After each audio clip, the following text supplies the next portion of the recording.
Muy bien, mis amados hermanos, estamos pues abriendo la palabra del Señor, el Santo Evangelio según San Juan, en el capítulo 20, comenzando con el versículo 19 y extendiéndonos hasta el versículo 31. Pues aquí estamos nuevamente celebrando la Pascua de Resurrección. Seguimos celebrando estos días de Pascua, son los días posteriores a la resurrección. En el latín eso es Christus Resurrexit, que significa Cristo ha resucitado, ¿no? ¿Ustedes creen que Cristo ha resucitado? Amén. No, pero díganmelo como convencido. ¿Usted cree que Jesucristo ha resucitado? Amén. Sí. Pues déjenme decir una cosa, que sí, esa es la fe de la iglesia.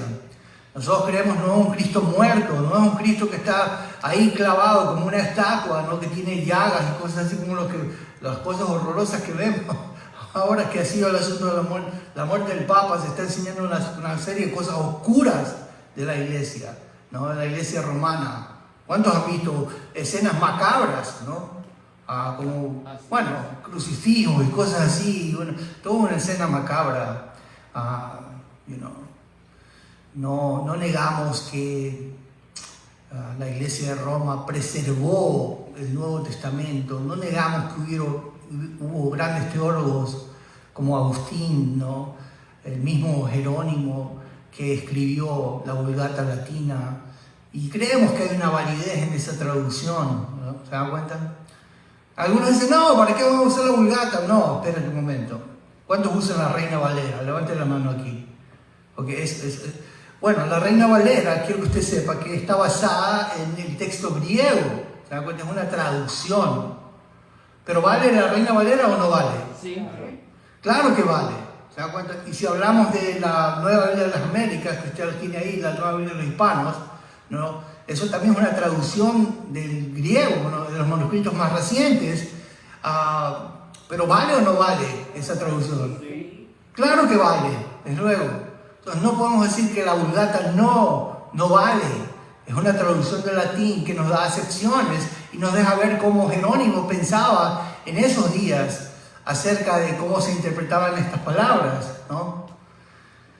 Ahora, pero con esto no quiero decir, ¿no?, que todo lo que ha hecho la iglesia de Roma, incluyendo los crucifijos, esos que se ven ahí, ¿no?, con esos cristos muertos, ¿no?, que la gente va y les toca el pie, y cuando es la Cuaresma, y cuando es la Semana Santa, ellos van de iglesia en iglesia y agarran y besan esos pies, esos cristos, ¿no? ¿Cuánta gente habrá puesto una mano ahí, ¿no? Y si usted está besando todos los gérmenes que todo el mundo tocó, ¿no? Pero eso es una estatua de yeso, nada más. ¿Se da cuenta? Y es una figura de un Cristo que está muerto, pero Cristo no está muerto. ¿Se da cuenta? ¿Cristo está qué cosa? Vivo. Christus Resurrexit. Cristo ha resucitado, ¿se da cuenta? Jesucristo ha resucitado, está vivo. Y eso es lo que estamos viendo esta mañana nuevamente. Y aquí estamos viendo ahora algo que Juan nos dice. La semana pasada vimos cómo Jesús se apareció a dos de sus discípulos en el camino de Emaús, ¿no? Que era unos kilómetros ahí afuera de Jerusalén. Pero ahora, sabemos que Él se sentó a comer con ellos, bendijo el pan. Eso es lo que leímos la semana pasada, ¿se acuerdan? En el relato de Lucas 24. Pero ahora Juan nos está diciendo que adicionalmente hay otra historia que ocurrió esa misma tarde. Por eso dice aquí, en el versículo 19, al atardecer de aquel día, el primero de la semana. Ya sabemos que es el mismo primer día de la semana donde había resucitado el Señor, porque eso es lo que dice el versículo 1 de Juan 19. Vea lo que dice, ¿no? Rápidamente. Dice ahí, el primer día de la semana, María Magdalena fue temprano al sepulcro, cuando todavía estaba oscuro, y vio que la piedra ya había sido quitada del sepulcro. ¿Ok? Entonces, el primer día de la semana se está refiriendo al primer día que el Señor resucitó. Así que nosotros entendemos que el primero se aparece en Emaús, ¿no? Pero después desaparece de Emaús, desaparece de su vista, una vez que les ha explicado las Escrituras, y ahora aparentemente va a llegar al aposento alto, donde están escondidos los discípulos. Y desde aquí, Juan, el apóstol, nos está narrando esto. Nos dice que era el atardecer, oxios, la palabra griega, es decir, que estaba oscureciendo ya, ese primer día de la semana. Y dice, y estando cerradas las puertas del lugar, ahí la raíz es clejo, que significa cleo, que significa que estaban en un perfecto, o sea, significa que habían cerrado la puerta. ¿Cuántos han cerrado las puertas de su casa para ir a dormir? ¿Se acuerdan? Y usted le ha metido llave a la puerta. O esa es la palabra griega que se utiliza ahí. Le habían puesto llave a la puerta. En esos días se usaban como unos picaportes, eran como unos bolts de hierro, ¿no? Y a veces las puertas tenían como unos argollas donde se metía un tubo o se metía una vara, un pedazo de hierro, de tal manera que la puerta estaba cerrada. Entonces aquí nos está diciendo que la puerta está cerrada del lugar donde los discípulos se encontraban por miedo. Díganlo, ¿por qué era? Por miedo. ¿Qué tenían ellos? Miedo.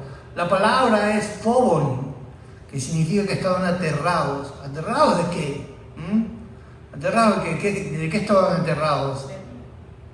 De que los vengan a matar a ellos también. ¿Se dan cuenta? ¿Quién había muerto? El Señor. ¿Se dan cuenta? Y hace 3 días él estaba en la tumba, ha resucitado, ¿no? Algunos dicen que lo han visto. Entre esos Pedro, ya dijimos que se le había aparecido al Señor. Y eso dice 1 Corintios 15, también nos lo dijo Lucas en el capítulo 24. Pero tenían temor, tenían miedo. Phobon es un temor de la muerte. Por cierto, quiere decirle, ¿usted ha tenido alguna vez temor? ¿Ha habido cosas que lo aterran en su vida, que lo hacen tener temor, ¿no? Como que no va a poder salir de esta, ¿no? Pues así están ellos, se sienten como que, dice, nos mataron a nuestro Señor y ahora ya nos reconocieron. Pedro seguramente está pensando, a mí me reconocieron 3 veces. Y dice, ya mismo voy a tocar la voz, tumbar la puerta. Los romanos nos van a decir, ustedes son los que siguen. Vamos a llevarlos a crucificarlo. Y tienen temor. Tienen miedo a los judíos. Está hablando acerca de los principales sacerdotes, los escribas, los fariseos, los líderes del templo. Pero dice que Jesús vino y se puso en medio de ellos. ¿Saben qué significa esto? Posiblemente por lo que nosotros vemos en Hechos capítulo 12 versículo 10. ¿Se acuerdan que estaban ahí presos los discípulos y se abrieron las puertas por sí solas? Dice Hechos 12:10, ¿no? Véanlo conmigo para que usted vea esto. Hechos 12:10, rápidamente.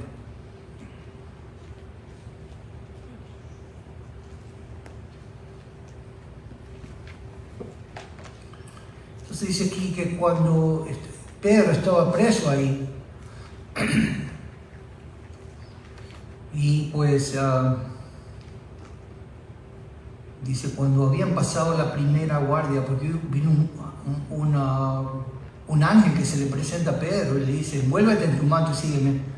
Y saliendo Pedro lo seguía y no sabía que lo que hacía el ángel era de verdad, sino que quería ver una visión. Cuando habían pasado la primera y la segunda guardia, llegaron a la puerta de hierro que conduce a la ciudad, la cual se les abrió por sí misma. ¿Cómo se abrió?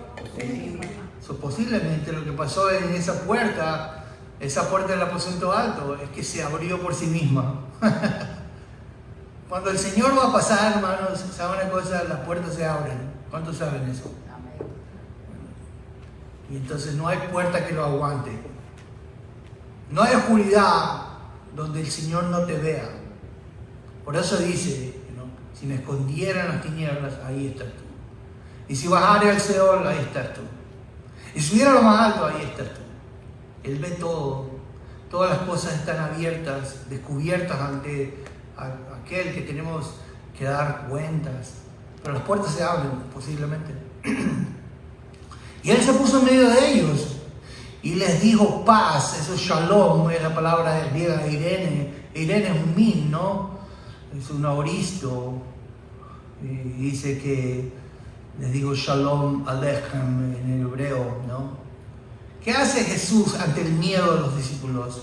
¿Qué les dijo? Paz. ¿Se da cuenta? ¿Saben lo que Jesús nos dice lo mismo nosotros hoy día? En medio de nuestro miedo, ¿sabe una cosa? Usted siempre mire al Señor. Amén. Porque Él le va a decir entonces paz. Entrega tu problema en mis manos. déjalo ahí, echando vuestras cargas sobre Él porque tiene cuidado de vosotros, dice Pedro, digo así, ¿no? Y después de ese libro de Filipenses, Pablo nos dice así, dice que tenemos que dejar todas nuestras cargas en las manos de Él, porque entonces la paz de Cristo va a inundar nuestros corazones. Amén. Entonces, cuando tenga miedo, mi consejo, mi hermano, es lo siguiente: mire a quién. ¿A quién? Al resucitado. No está muerto, no es una estatua, ¿se da cuenta? Está vivo. Dígale: Señor, te lo dejo en tus manos. La carga es muy pesada, Señor. Yo no la puedo resolver, pero tú eres el Rey del universo, Señor. Aquí está, te lo presento, Señor. Y ¿sabes qué dice? Que nosotros, si ponemos nuestras cargas delante de Él, el Señor las toma, y el asunto es que nos da su paz y nos llena de su paz. Amén. ¿Cuánto necesita la paz de Cristo? Amén. El Señor dice aquí: paz a ustedes. Amén. Eso de manera aplicativa es para nosotros también. Deje sus cargas en el Señor. Amén. Pero aquí está diciéndoles a ellos, le dice: paz a ustedes, como el Padre me ha enviado, así también los envío. Esta es la versión de la Gran Comisión, así como tenemos la Gran Comisión Mateo 28, el capítulo 16 versículo 16 al 20. Aquí tenemos pues una versión de Juan acerca de la Gran Comisión. ¿Se acuerdan que la Gran Comisión es ir por todo el mundo, hacer discípulos, bautizándoles en el nombre del Padre y del Hijo y del Espíritu Santo? ¿Se acuerdan? Que ya dijimos eso. Pues aquí esta es la versión de Juan, y él está diciendo la palabra ahí, ahí es un aoristo, que significa habiendo dicho, habla acerca de un antecedente. O sea que después de que les dijo esto, paz a ustedes, les mostró las manos y el costado. ¿Qué es lo que les mostró? Las manos. ¿Qué le había pasado a las manos? Lo clavaron, ¿se acuerdan? Yo le había dicho que algunos piensan que fue en la muñeca, ¿no? Porque así se han encontrado huesos, ¿no? Que tienen de personas que han sido crucificadas, ¿no? Que aquí hay como un agujero, entonces ahí se puede meter el clavo y de esa manera se sostenía. Pero otros piensan que podría ser que tenía tal vez alguna forma de soga, ¿no? Entonces sí se pudo haber agarrado de las manos sin que se rasgue el cartílago de las manos, ¿no? Eso no sabemos, pero lo que sabemos es que Él les muestra las manos y les muestra el costado, donde Él había sido traspasado con la lanza. Entonces dice que los discípulos se regocijaron. Es un auristo indicativo pasivo. Algo les causó gozo. De Jairo viene esa palabra, ¿no? Y entonces significa que ellos se gozaron al ver al Señor. Qué privilegio ese, ¿verdad? Se puede imaginar, están viéndolo al que había sido muerto, ahora lo ven, ¿qué cosa? Vivo. ¿Cómo es? Vivo. ¿Cómo está Cristo? Vivo. ¿Se da cuenta? Está ahí, delante de ellos. Le ven las manos, le ven el costado. Están gozosos porque el Señor no es que ha muerto, sino que está vivo. Amén. Eso debe causar gozo a nosotros también. Y Él les dijo otra vez: paz a ustedes. Y se nota que es la segunda vez que les dice paz a ustedes. Amén. ¿Por qué necesitan las personas? ¿Qué creen que ustedes que necesitan los creyentes, los discípulos? Paz. ¿Se dan cuenta? Porque es fácil perder la paz. ¿Se dan cuenta? Y el miedo viene de nuevo. ¿Se dan cuenta? Y cada vez que nosotros miramos a las circunstancias nos da miedo. Pero mire, cuando usted mira a Cristo, el asunto es que viene la paz. Amén. Amén. Pero entonces les dije Shalom Aleichem, nuevamente Eirene Humim, que significa paz a ustedes. Como el Padre me ha enviado, así también yo los envío. Es un perfecto, ¿no? Que está hablando también en la palabra apostelo, la raíz apostelo, que envía, habla acerca de enviar con un propósito. El perfecto en el griego siempre tiene la idea de una acción que se ha completado en el pasado, pero se enfoca en lo que está continuando, como yo ya le he dicho que es como una piedra que se tira en un lago, ¿no? ¿Usted se acuerda cuando usted tiraba una piedra? Algunos tiraban alguna piedra en un lago, ¿y qué pasaba con esa piedra? Entonces había ondas, ¿no?, que se hacían, ¿no? Entonces, eso es el aoristmo. Una piedra que usted ha tirado en un lago ya se completó, cayó la piedra en el lago, pero todavía hay consecuencias que son presentes. Se dan cuenta, todavía hay círculos de agua que se están haciendo, ¿no? Hay algo que continúa. Y él está diciéndoles aquí, yo les envío, es decir, ya los envié. Está diciendo, pero ahora va a continuar esta acción. Se enfoca en lo que está pasando, ¿no? Y después de decidir esto, él va a hacer algo que algunos han malinterpretado, ¿no? Y es sencillamente la palabra enfisao, donde viene efisema, ¿no? ¿Cuántos han escuchado efisema? ¿No? Pues aquí está hablando de sopló. Eso significa de que él les hace como un acto simbólico realmente, ¿no?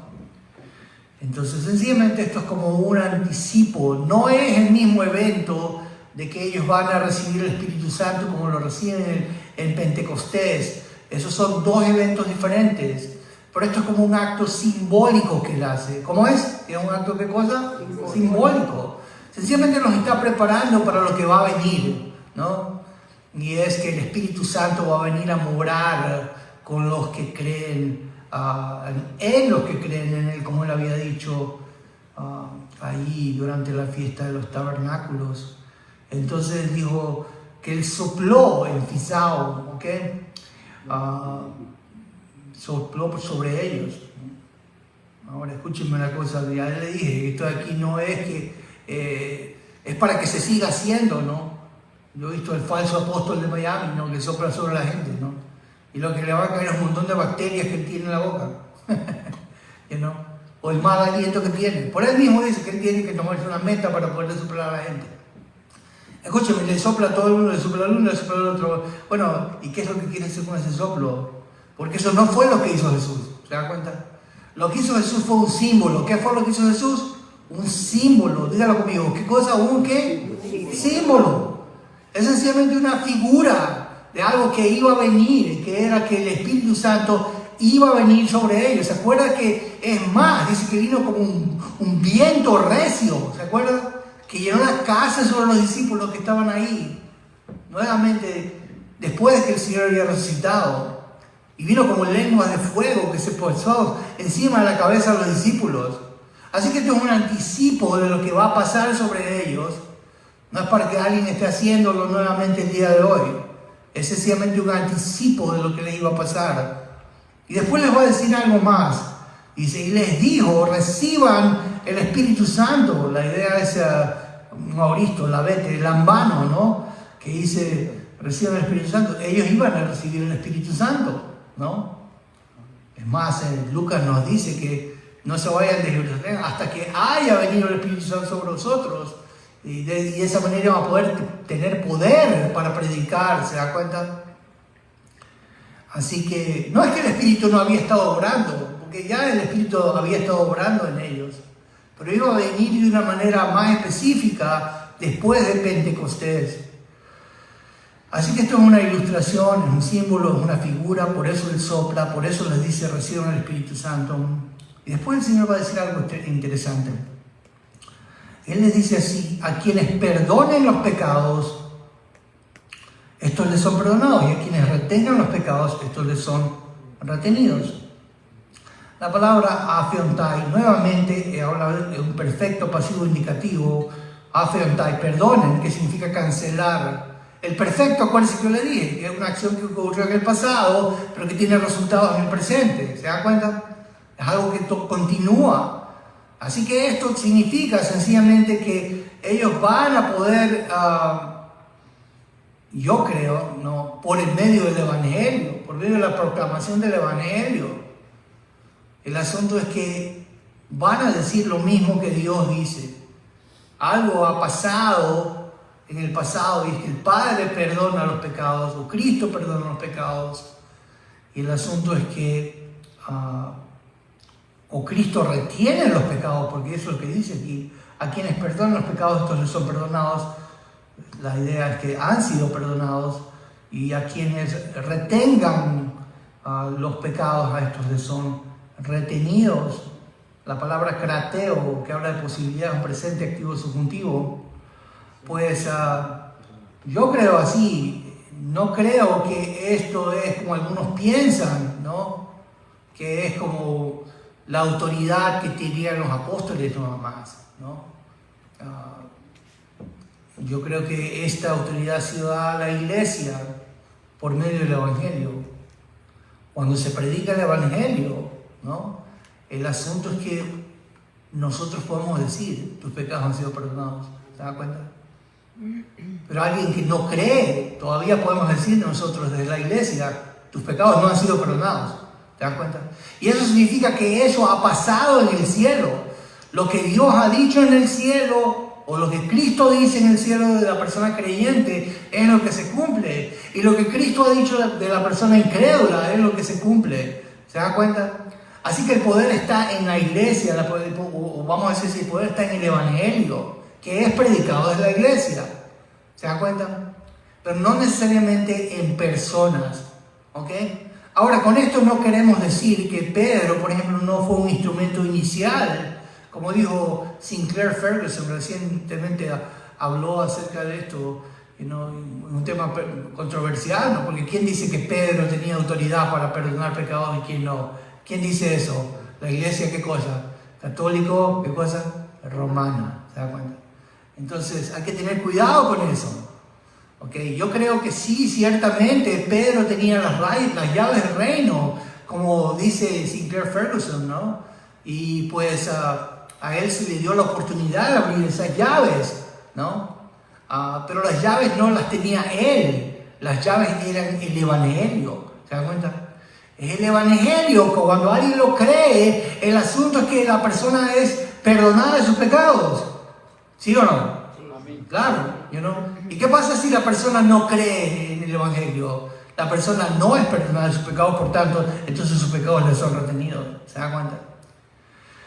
Pues veamos un ejemplo de eso rápidamente ahí en Hechos capítulo 2, versículos 37 y 38. Hechos 2, 37 y 38. Vamos para allá.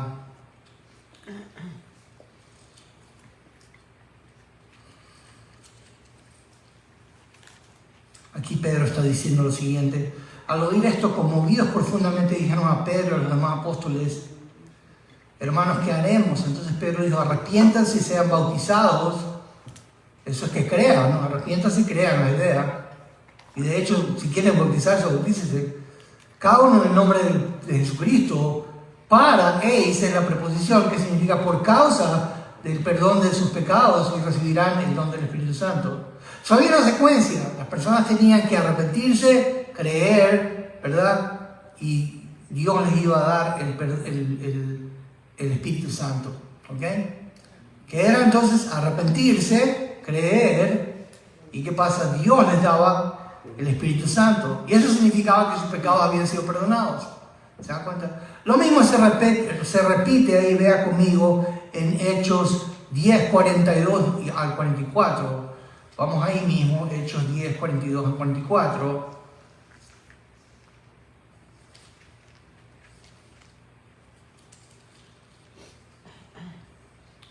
Y Pedro está hablando ahí en la casa de Cornelio y nos mandó a predicar al pueblo y a testificar con toda solemnidad que este Jesús es el que Dios ha designado como juez de los vivos y de los muertos. De él dan testimonio de todos los profetas que por su nombre, dígalo conmigo, por su nombre. ¿Por cuál nombre? Por su nombre. ¿Por el nombre de Pedro? ¿Es por la autoridad de Pedro? No, es por la autoridad del nombre de quién? De Cristo, el juez, el que resucitó, aquel de que dan testimonio de todos los profetas.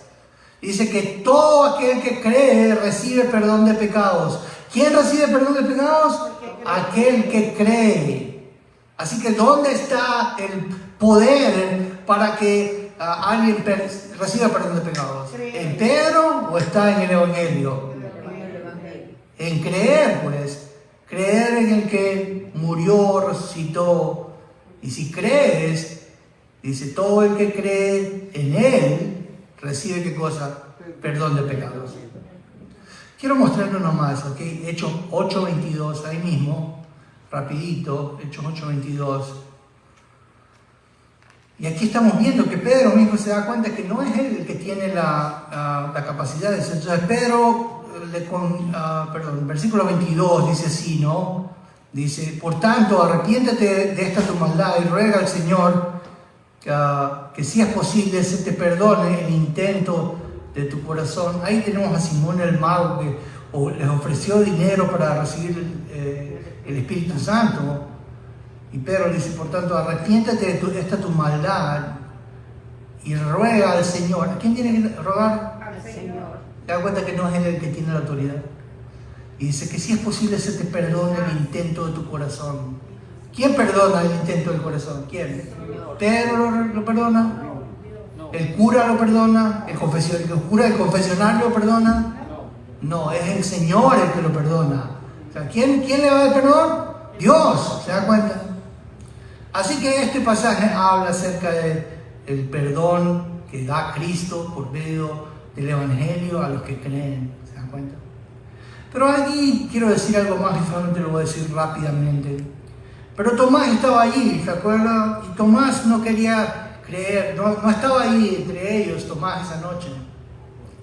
Y Tomás es incrédulo y dice unas cosas terribles. Dice, si no veo en sus manos el Señor los clavos y meto el dedo en el lugar de los clavos y pongo las manos en su costado, no creeré, ¿no? Y aquí pasan 8 días nuevamente y el Señor se vuelve a parar estando cerradas las puertas. Se volvieron a abrir las puertas y se para el Señor en medio. ¿Cómo está el Señor? Está vivo. ¿Cómo está el Señor? Está vivo. ¿Se dan cuenta? Y ahora les dice nuevamente paz a ustedes. La tercera vez que Dios les dice a ellos paz a ustedes. Amén. Cuando tenga dificultad, acuérdense que la paz está en Cristo. Amén. Dejen sus cargas en el Señor, delante del Señor. Y él le dijo a Tomás, mira, acerca tu dedo, mira mis manos, extiende tu mano, métela en mi costado, no seas incrédulo, sino creyente. Y él le dice, Señor mío, Dios mío. ¿Sabe una cosa? Él no dijo aquí algo importante. Él no dijo así, recorcholis, ¿no? ¿No? Como se acuerdan de las películas de Batman, las películas de Batman y Robin, ¿se acuerdan? Como decía, Santa Catalina, decía Robin, ¿no? O sea, o como una expresión así, que decía asombro. Algunos dicen así, bueno, Tomás lo que estaba impresionado. Capaz que lo afirmó Tomás, ¿no? No, Tomás sabía lo que decía la ley, que no tomarás el nombre del Señor tu Dios en vano. Así que él sabe lo que le está diciendo Jesús. Adonai Elohim en el hebreo, lo que significa, tú eres Dios, el Señor, ¿se da cuenta? Y él le dice ahí, pues, al Señor mío, Dios mío, y le dijo, Tomás, porque me has visto, has creído, nuevamente perfecto. Benditos los que no vieron y sin embargo creyeron. Hermanos, mire, aquí lo voy a terminar. Benditos los que no vieron. ¿Y qué cosa? Creyeron. ¿Ustedes creen, hermanos? ¿Creen en el Señor resucitado? Él es la fuente de su paz. Confíe en Él. Amén. Vamos a orar. Padre, Señor, gracias por tu evangelio y gracias por la esperanza que tenemos los que hemos creído en Él, Señor. Concede a todos la capacidad de creer que Jesús es el Mesías, el Hijo de Dios, y que creyendo tengan vida en su nombre. Gracias por tu paz. La recibimos en el nombre de Cristo. Amén.